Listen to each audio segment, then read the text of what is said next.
beaucoup, Monsieur le ministre. La parole est à présent Madame la Présidente Mathilde Panot pour le groupe La France Insoumise. Monsieur le Premier ministre, depuis dimanche, la Nouvelle-Calédonie s'embrase. Incendies, barrages, tirs à balles réelles contre des gendarmes ou encore formation de milices cagoulées et armées qui laissent craindre une spirale de la violence irréversible. Nous saluons l'appel du gouvernement calédonien à la raison et au retour du dialogue. La paix civile perdure depuis des décennies grâce aux accords de Matignon-Oudinot, puis de Nouméa.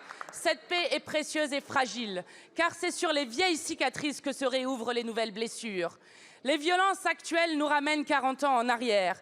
Personne ne veut revivre ce qui était pudiquement appelé les événements, mais qui était en fait une guerre civile. L'esprit de la poignée de main entre Djibao et Lafleur doit être préservé.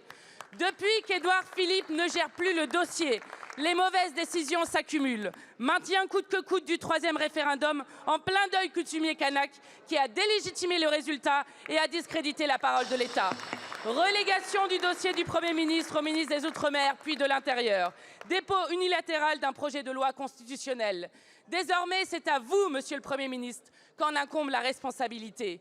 Il existe un fait colonial indéniable en Nouvelle-Calédonie. L'existence de 2 peuples a été actée par le vote du peuple français dès 1988 par référendum. Or, dans une situation coloniale, la répression mène toujours à plus de répression.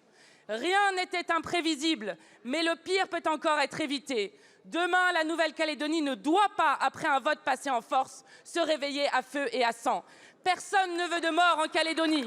Avec ce projet de loi, l'esprit des accords de Nouméa est piétiné. Quelle qu'en soit la forme, la voie de l'émancipation de la Nouvelle-Calédonie est irréversible. Monsieur le Premier ministre, préservez la paix civile, retirez ce projet de loi constitutionnel, envoyez une mission du dialogue sur le territoire afin d'aboutir, comme en 1988, comme en 1998, à un accord global consensuel pour construire un destin commun aux citoyens calédoniens. Merci beaucoup, Madame la Présidente. La parole est à Monsieur le Premier ministre.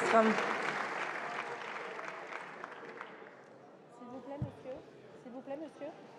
Merci, Madame la Présidente, Mesdames et Messieurs les députés, Madame la Présidente Panot. Madame la Présidente Panot, constater les violences, comme vous l'avez fait, c'est bien. Les dénoncer, c'est mieux.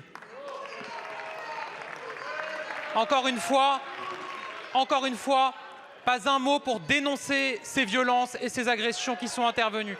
Pas un mot non plus en soutien des forces de l'ordre qui courageusement interviennent, alors même que les précédents orateurs ont tous eu un mot pour nos forces de l'ordre qui sont mobilisées sur le terrain. La réalité, Madame Panot, et je le dis ici, c'est qu'à vous écouter, qu'à observer parfois certains comportements et certaines prises de position, il y a lieu de se demander si c'est véritablement l'apaisement que vous recherchez dans la situation en Nouvelle-Calédonie.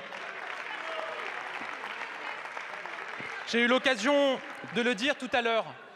Je crois profondément que c'est le dialogue qui nous permettra d'apaiser cette situation. Et le dialogue, nous le pratiquons depuis le début par la voix du ministre de l'Intérieur. Le dialogue, nous en créons les conditions depuis le début. Le dialogue, notre main est toujours tendue pour le mener.